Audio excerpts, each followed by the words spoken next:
नमस्कार मेरे प्यारे साथियों, आप सभी का स्वागत है जीके शुभम स्टडी में। और आप लोग कैसे हैं? आशा करते हैं कि आप लोग स्वस्थ होंगे, मस्त होंगे, जहां भी होंगे अपनी अपनी तैयारी में व्यस्त होंगे।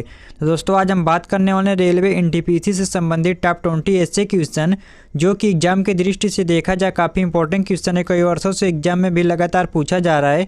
आप लोग से एक निवेदन है कि वीडियो को एंड तक जरूर देखिएगा। यदि आप लोग चैनल पर नए हो तो चैनल को सब्सक्राइब जरूर कर लें। तो चलिए बिना देर किए स्टार्ट करते हैं। आज का पहला क्वेश्चन है, गुप्त काल को किस नाम से जाना जाता है? तो दोस्तों गुप्त काल को किस नाम से जाना जाता है उसी को आपको बताना है। आपका ऑप्शन दिया भारत का स्वर्ण युग, भारत का लौह युग, भारत का प्राचीन युग या फिर भारत का ताम्र युग। तो याद रखिएगा आपका राइट आंसर हो जाएगा ऑप्शन है भारत का स्वर्ण युग।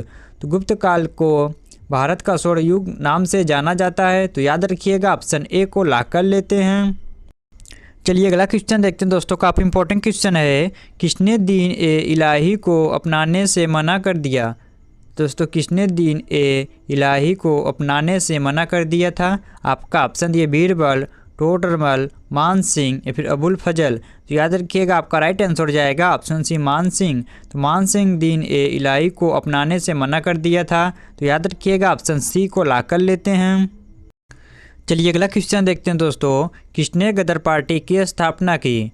तो दोस्तों किसने गदर पार्टी की स्थापना की? आपका ऑप्शन दिए भगत सिंह, लाला हरदयाल, चंद्रशेखर आज़ाद या फिर सुभाष चंद्र बोस। तो याद रखिएगा आपका राइट आंसर हो जाएगा ऑप्शन बी लाला हरदयाल।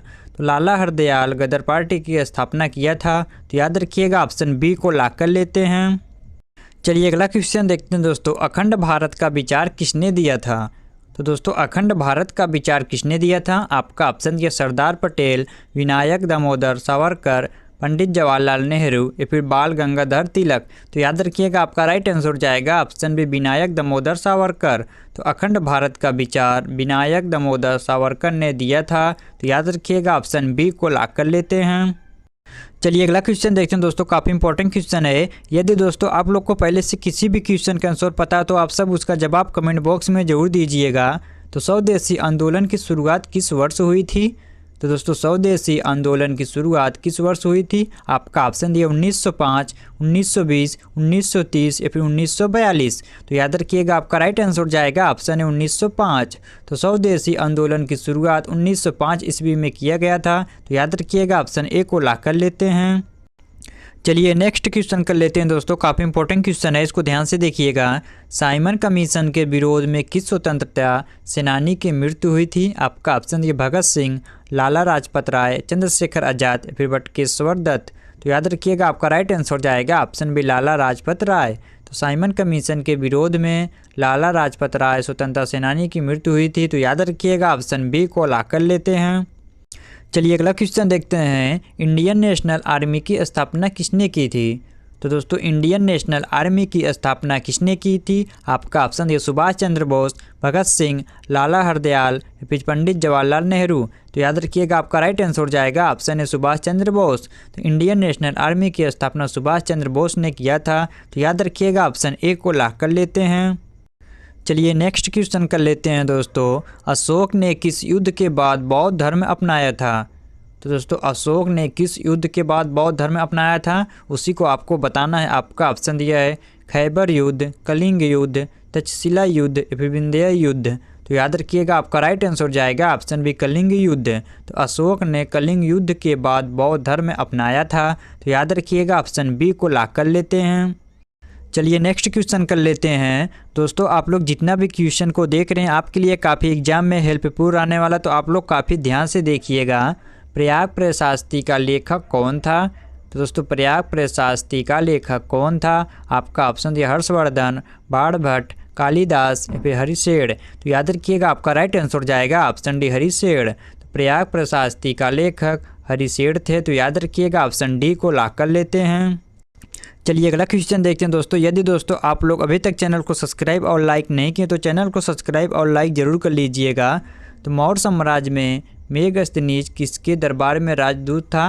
आपका ऑप्शन दिया अशोक, बिंदुसार, चंद्रगुप्त मौर्य या फिर दशरथ। तो याद रखिएगा आपका राइट आंसर हो जाएगा ऑप्शन सी चंद्रगुप्त मौर्य। तो मौर्य साम्राज्य में मेगस्थनीज चंद्रगुप्त मौर्य दरबार में राजदूत था। तो याद रखिएगा ऑप्शन सी को लॉक कर लेते हैं। चलिए अगला क्वेश्चन देखते हैं दोस्तों, काफ़ी इंपॉर्टेंट क्वेश्चन है, इसको ध्यान से देखिएगा। किस ग्रंथ में चोल प्रशासन का वर्णन किया गया है? आपका ऑप्शन दिया अर्थशास्त्र, शिलापदिकारम, तिरुकुरल या फिर प्रशास्ति। तो याद रखिएगा आपका राइट आंसर हो जाएगा ऑप्शन बी शिलापदिकारम। तो शिलापदिकारम ग्रंथ में चोल प्रशासन का वर्णन किया गया है, तो याद रखिएगा ऑप्शन बी को लॉक कर लेते हैं।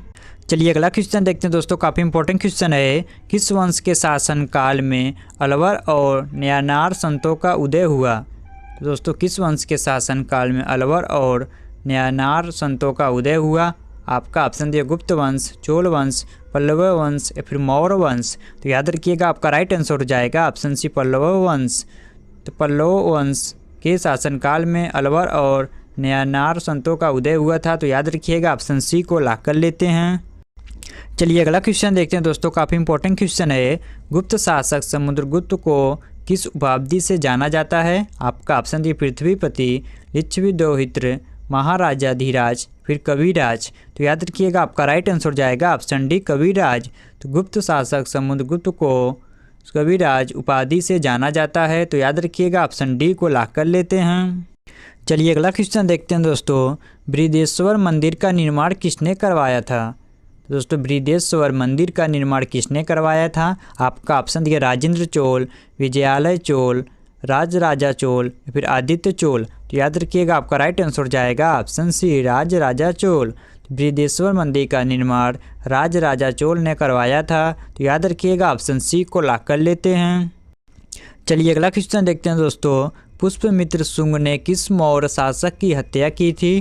तो दोस्तों पुष्पमित्र शुंग ने किस मौर्य शासक की हत्या की थी, उसी को आपको बताना है। आपका ऑप्शन दिया बिंदुसार, अशोक, बृहद्रथ या फिर दशरथ। तो याद रखिएगा आपका राइट आंसर जाएगा ऑप्शन सी बृहद्रथ। तो पुष्पमित्र शुंग ने बृहद्रथ मौर्य शासक की हत्या किया था, तो याद रखिएगा ऑप्शन सी को लॉक कर लेते हैं।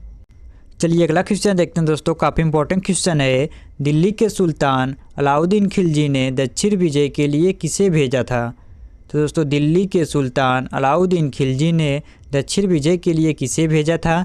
आपका ऑप्शन दिया मलिक काफूर, बलबन, इल्तुतमिश या फिर गियासुद्दीन। तो याद रखिएगा आपका राइट आंसर जाएगा ऑप्शन है मलिक काफूर। तो दिल्ली के सुल्तान अलाउद्दीन खिलजी ने दक्षिण विजय के लिए मलिक काफूर को भेजा था, तो याद रखिएगा ऑप्शन ए को लॉक कर लेते हैं। चलिए अगला क्वेश्चन देखते हैं दोस्तों, काफ़ी इंपॉर्टेंट क्वेश्चन है, इसको ध्यान से देखिएगा। किस मुस्लिम शासक को जिले इलाही की उपाधि दी गई थी? तो दोस्तों किस मुस्लिम शासक को जिले इलाही की उपाधि दी गई थी? आपका ऑप्शन दिया बाबर, अकबर, औरंगजेब या फिर शाहजहां। तो याद रखिएगा आपका राइट आंसर हो जाएगा ऑप्शन बी अकबर। तो अकबर मुस्लिम शासक को जिले इलाही की उपाधि दी गई थी, तो याद रखिएगा ऑप्शन बी को लॉक कर लेते हैं। चलिए अगला क्वेश्चन देखते हैं दोस्तों, विक्रमशिला विश्वविद्यालय की स्थापना किसने की थी? दोस्तों विक्रमशिला विश्वविद्यालय की स्थापना किसने की थी? आपका ऑप्शन दिया अशोक, चंद्रगुप्त मौर्य, धर्मपाल, फिर हर्षवर्धन। तो याद रखिएगा आपका राइट आंसर जाएगा ऑप्शन सी धर्मपाल। तो विक्रमशिला विश्वविद्यालय की स्थापना धर्मपाल ने किया था, तो याद रखिएगा ऑप्शन सी को लॉक कर लेते हैं। चलिए अगला क्वेश्चन देखते हैं दोस्तों, तंजावुर के चोल शासक किस देवता के उपासक थे? दोस्तों तंजावुर के चोल शासक किस देवता के उपासक थे? आपका ऑप्शन दिया विष्णु, शिव, ब्रह्मा या फिर गणेश। तो याद रखिएगा आपका राइट आंसर जाएगा ऑप्शन बी शिव। तंजावुर के चोल शासक ने शिव देवता के उपासक थे, तो याद रखिएगा ऑप्शन बी को लॉक कर लेते हैं। चलिए अगला क्वेश्चन देखते हैं दोस्तों, काफ़ी इंपॉर्टेंट क्वेश्चन है, इसको ध्यान से देखिएगा। ये क्वेश्चन परीक्षा में लगभग हर बार पूछा जाता है। दक्षिण भारत के सिकंदर के रूप में किसे जाना जाता है? तो दोस्तों दक्षिण भारत के सिकंदर के रूप में किसे जाना जाता है? आपका ऑप्शन थे कृष्णदेवराय, राजेंद्र चोल, राजा राज चोल या फिर हैदर अली। तो याद रखिएगा आपका राइट आंसर जाएगा ऑप्शन बी राजेंद्र चोल। तो दक्षिण भारत के सिकंदर के रूप में राजेंद्र चोल को जाना जाता है, तो याद रखिएगा ऑप्शन बी को लॉक कर लेते हैं। चलिए अगला क्वेश्चन देखते हैं दोस्तों, और आज का लास्ट क्वेश्चन है, कौन सा राज्य भारत का सबसे बड़ा कोयला उत्पादक है? तो दोस्तों कौन सा राज्य भारत का सबसे बड़ा कोयला उत्पादक है, उसी को आपको बताना है। आपका ऑप्शन दिया झारखंड, छत्तीसगढ़, मध्य प्रदेश या फिर उड़ीसा। तो दोस्तों एक क्वेश्चन आप सबके लिए है, जो इसका जवाब आप सभी को कमेंट बॉक्स में बताना है। यदि आप सभी को वीडियो पसंद आए तो वीडियो को लाइक करना, शेयर करना और हाँ, चैनल को सब्सक्राइब करना ना भूलना, ताकि इस प्रकार की इंपॉर्टेंट वीडियो आप लोग के पास हमेशा पहुंचती रहे। मिलते हैं आप सबसे नेक्स्ट वीडियो में, तब तक के लिए जय हिंद, जय भारत।